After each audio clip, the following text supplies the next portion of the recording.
I find myself more and more teaching people how to be in this position of not knowing, even when you have a tremendous amount of experience. And it's not a denial of your experience. It's like that not knowing sits on top of the experience. When I was first trained by my teacher, it was almost like you had to deny all your experience and just be empty. And that can be very powerful, but it can also be, I think we made a lot of very silly decisions in a way. And what I find is that if you can be in that place, it's like an invisible line, if you like, where you're in that place where you don't know, sitting on top of your experience. So you don't deny the experience, it's there. You rely on it. Like when I'm talking now, I don't know how this topic is going to unfold for the rest. But I'm sitting on years and years of experience in this particular field. And all those years of experience play here. You know, they come in here, but they don't really encroach very much. It's difficult to describe, but if I didn't have any experience, it would be very hard for me to just sit here and talk for 20 minutes. Like, how would I have any confidence at all that I'm on track? So when you allow that experience to be there, but you don't use it as your prop, you don't allow it to limit you. You allow yourself to be in this moment now, which is completely new and has never happened, and to open up to a future that is new.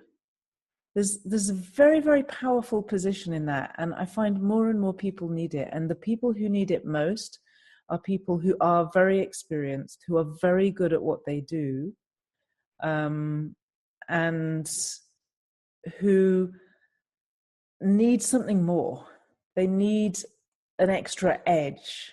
They need to go beyond where they are, or they need to solve a problem that is not getting solved. You know, I work with some people who have some really entrenched problems, and they have brilliant minds, but their minds manage the situation all the time. They bring this brilliance to it, but it doesn't create real resolution. That's what I find. The mind plays with all the pieces and moves them around. It's very good at that. It's very good at reconfiguring everything. Oh, what if we do that? What if we do that? What if we do that? And it can use all its experience and principles to be as wise as possible, or to be as, to make as good a decision as possible. But I just find that very often the decisions that come out then are limited, and it's a situation of just constant managing, and it's difficult to get breakthroughs. And when people allow themselves to enter that space where they genuinely don't know and sit there, it's a very open position, okay? You really have to make the priority on the not knowing, not on what you know. We usually want to prioritize what we know. Well, I've got all this knowledge, I've got all this experience I can rely on, so let me just reconfigure it one more way and it'll work out. And your mind will just go into overdrive doing that. And if you say, hold on a moment, I really don't know the answer here. And maybe there's an answer that's so much better than anything that I can come up with on my own, that I'm willing to open myself. Essentially, we're opening ourselves to the divine consciousness, to a greatly expanded consciousness, way beyond our own small, limited consciousness. If I'm just willing to open to that beyond, to that mystery, to all that I don't know, and to do that with the spirit, with the heart of finding a great step or a great solution, not whatever I can, or not whatever seems possible here, but something that really is optimal for everybody involved. And that's an opening of the heart. And it's very important. If you stay operating in the mind, you don't open your heart. And it's when your heart opens that you open to a great solution. The mind will open to a clever solution, a brilliant solution. When you can genuinely open your heart, you will open to a solution that takes care of everybody, but you don't have to take care of everybody. The solution takes care of people. And that person who's being really nasty to you may have a very hard time, or they may have a very easy time, but that's not your concern, because life is taking care of them. And you allow yourself to let go of all that taking care of everybody, which is actually so patronizing and so controlling of everybody. And people don't realize it. They try to take care of all the people they care about. I want to make sure I take care of my family, and I want to make sure I take care of all the people who've helped me. And it becomes actually really controlling of all of those people. It's almost like a message they can't take care of themselves. And when you let go of that and you just go for a solution that takes care of everybody, but you don't have to take care of them, it's a completely different energy. I don't know if you can feel the difference between those. You stop all that worrying and, oh, what does this person need? And what does that person need? And I need to do this detail. I need to make sure of that. You forget all of that. And you simply open up, and you know that the solution you're putting in place, whatever it is, the choice you're making, the decision that you're taking, is taking care of all of those people. And it's part of life. And they also are totally capable of taking care of themselves. That doesn't mean you don't pay them, you don't give them whatever it is, you don't do stuff for them. But that doing stuff for people comes from a different place. It comes from, this is the right thing to do here. This is not me trying to take care of you because you can't take care of yourself at some level. It's very, very different energy. So the heart needs to be open. When you really open like this, it's a very radical position. It's really easy to think, oh, yeah, I do all that. I do that all the time. I'm very imaginative. But I'm talking about something that's much fuller than the imagination, because it's opening you up not to a picture, it's opening you up to the step, to the movement, to the happening. Things happen differently when you do this. It's not just that you get different ideas, you get different happenings. Different people walk across your path. Different meetings have different outcomes. Conversations, it's difficult to describe, because it's like everything happens differently because you're all in. It's not just your mind or one part of you is in, it's all of you is in. So when your heart is open like that, you allow life to take care of all the players, and you do what you need to do, which will emerge step by step as your solution, as your next steps. And that may include taking care of people in certain ways, but somehow it's a different energy. It's not you taking care of them. It's you taking the next step, doing the right thing, doing the wise thing on the path to your amazing, really powerful, very alive, very luminous, radiant solution or step or whatever it is. And so your job is not to think about all those people. Your job is to think about what's really radiant here. What's really powerful here? What's really alive here? Because if it's really alive, that makes it as much alive as possible for everybody else. That's your job. And if you want to find that aliveness, you need to stay open to life, open to a radical expression of life. Very often the steps will be small. They won't be mind-blowing. They might even be tiny. But where they lead you to, that will blow your mind, because your mind couldn't have led you there. And at a certain point, it will know that. It will look at it, and you will be filled with wonder. It's like, I couldn't have done this. I couldn't have got here the way that I normally do things. This could never possibly have happened to me in my mind, or in my, even somehow in my imagination. That's the strangest thing about it for me. It's the imagination is a wonderful thing, but reality, life is richer than the imagination. And so to be able to hold that openness, and very often what happens is we get an idea or we get a step or we get a picture and then we close down again.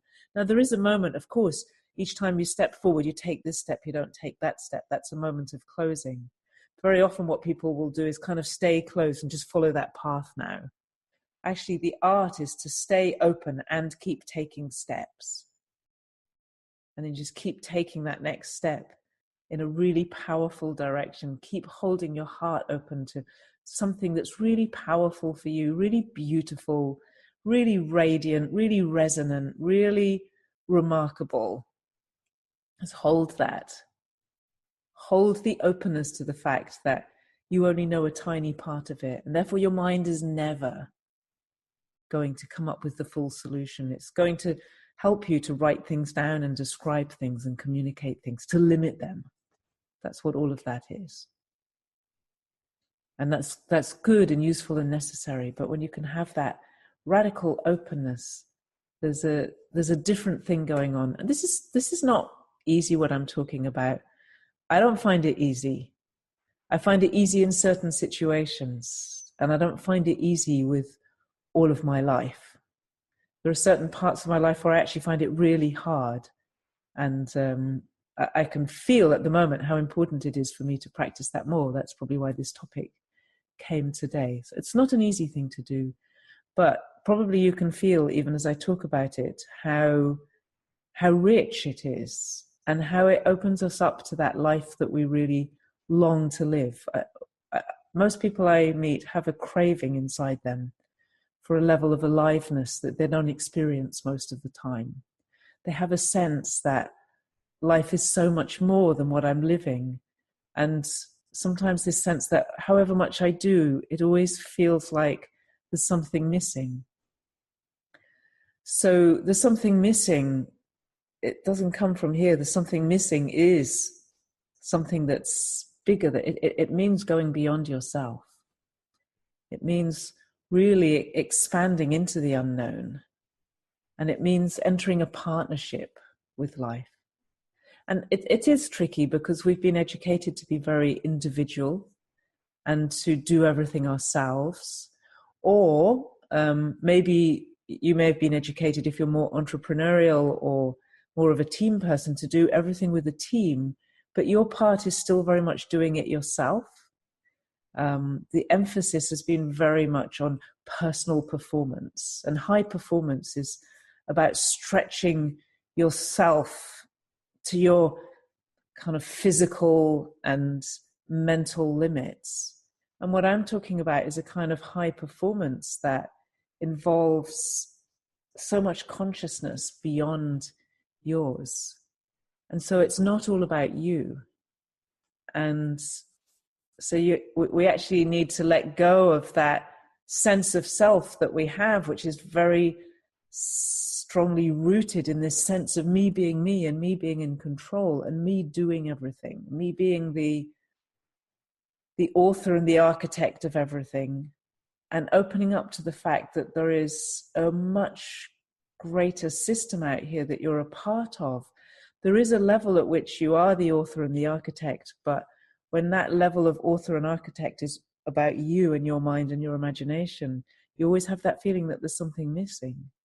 And when you open up to the big authorship or the big architect, you connect with the whole, then you don't feel that something missing. But it's a very different position, and it requires this radical openness. However much experience you have, however brilliant you are, however much mastery you have. In fact, the more mastery you have in a subject, the more you have to be open. That's what you find. You become more and more open. And that's why people always say, the more I learn, the more I know how much I have to learn. The greater mastery somebody has, the more humility, the more they understand that that's just a tiny piece of the whole. But they don't throw it away. You don't need to throw it away. You just need to understand that it's constantly being transcended, constantly being superseded. So you don't need to rely on what you know. It's like, oh, I know enough now. Just let that be the platform on which you stand strong, open, radically open really to your greatest life. And some of that you may not know. You can't always imagine it. That's the thing. You can't always see what that might be. So you can open up your imagination, open up your perception as best you can. But I find that it's really important to leave a piece there, at least for me. It's really important to leave a piece there that I don't know what it is. I just know that it is. I know that extraordinary things are happening. And I may not be able to see or imagine them yet. And when I forget that, then I easily fall into there's something missing. When I remember that, when I have space in my life, in my heart, for the extraordinary and the mysterious and the wonderful and the beautiful, it doesn't feel like anything's missing. It feels like it's all here already. And yet, you keep walking forward, keep taking more steps, and those steps take you to a greater and fuller expression of yourself and of life. So, yeah, as I say, this is not easy.